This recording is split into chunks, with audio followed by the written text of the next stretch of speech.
Okay, guys, welcome to the Jet Genix channel again today. And today we are going to discuss the capital budgeting. Okay, what is capital budgeting? The capital budgeting is a process of appraising different investment opportunities. Okay, and the investment opportunities means different alternatives. We might have some alternatives. For example, you can see here I have three examples here. There is an opportunity to invest in a business that will manufacture shoes. Okay, and we can invest in this project. So the finance manager is concerned with the decision. Either he should start the manufacturing shoes business, or maybe he has money. I think yes, we are sure he has money. So he has these three alternatives: to start a manufacturing shoes business, or he can start, or he can invest the money in the equity stock, or stocks of some companies, or there may also be some other alternatives like investing in the interest bearing securities like the debentures and bonds of various corporate firms. So the finance manager need to decide which one is better. Okay, which means either he should invest in the manufacturing of shoes business, invest in the stocks, either he should invest in the interest bearing securities like bond and debentures. Okay, so how he is gonna decide where to invest and where to not? Okay, this is the main question. The capital budgeting process, it is a series of steps which the finance manager is supposed to take in order to decide where he will invest his money and where not. Okay, the first step is identifying investment opportunities, and the investment opportunities might be of different types.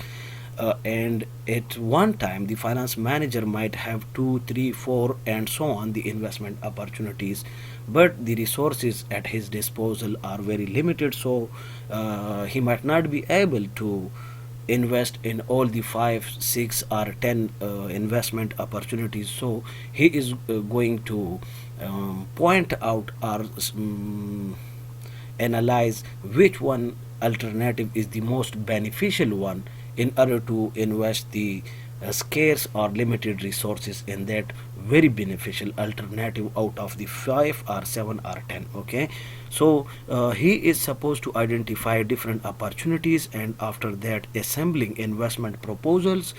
Again, after that he has to make a decision, investment decision, based on the capital budgeting. Okay, capital budgeting and appropriations. Then he might implement his project, and finally he will review the performance. Okay, this is all the sequence of capital budgeting techniques from A to Z.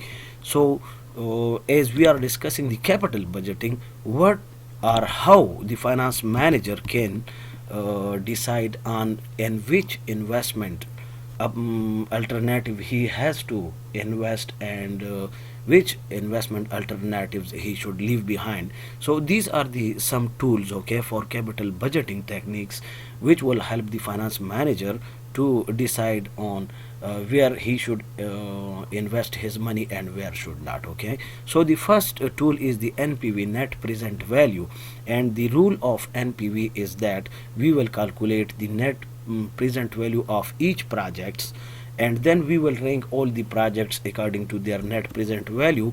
And rule for decision for the acceptance of a project is that the project with the high NPV will be chosen. Okay, and the others will be left behind just because we have scarce resources. The second one is the internal rate of return.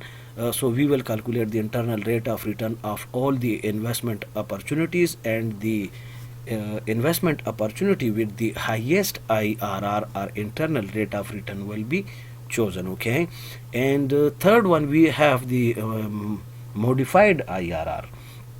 So again the modified RR, so if we have the high MIRR in a project, we will accept that project and we will not, leave behind the other projects. The payback period we will calculate for each and every investment alternative, and for the payback period the decision rules are: lower the payback period, better the project is. So we will calculate the payback period of all the alternatives, and we will choose the one project that is having the lowest payback period. Okay, the next one is the discounted payback period, and there is a difference between the payback period and discounted payback period, and the difference is that the discounted payback period will be calculated, we will calculate the payback period but not the on the nominal cash flows but on the discounted cash flow. And the discounted cash flow means we will discount all the cash flows on the risk free rate. Okay, and then we will calculate the payback period. Again the decision rules are we will choose an investment alternative with the lowest discounted payback period. Okay, the last one is the profitability index. We will calculate the profitability index of all the alternatives, and the project with the highest profitability index will be chosen for investment, and we will leave behind the other uh, investment opportunities. Okay, and formula for the profitability index is net present value divided by the initial cost of the project. Okay, so these are the some ways, or we can say the tools for capital budgeting techniques, which we are going to discuss one by one in a very detail, and I will show you also the calculation formula and complete process of calculating each and every tool like the NPV, IRR, MIRR in my upcoming videos. I will explain and I will teach you all these tools, how can we calculate it with an appropriate example. Okay guys, I think it was very easy, the capital structure, sorry, the capital budgeting. We have defined it, and I hope you learn it. So if you like our video, please like and share with your friends, and subscribe to our channel, okay, for the more upcoming videos. And please click on the bell icon as well. Thank you guys. Bye bye.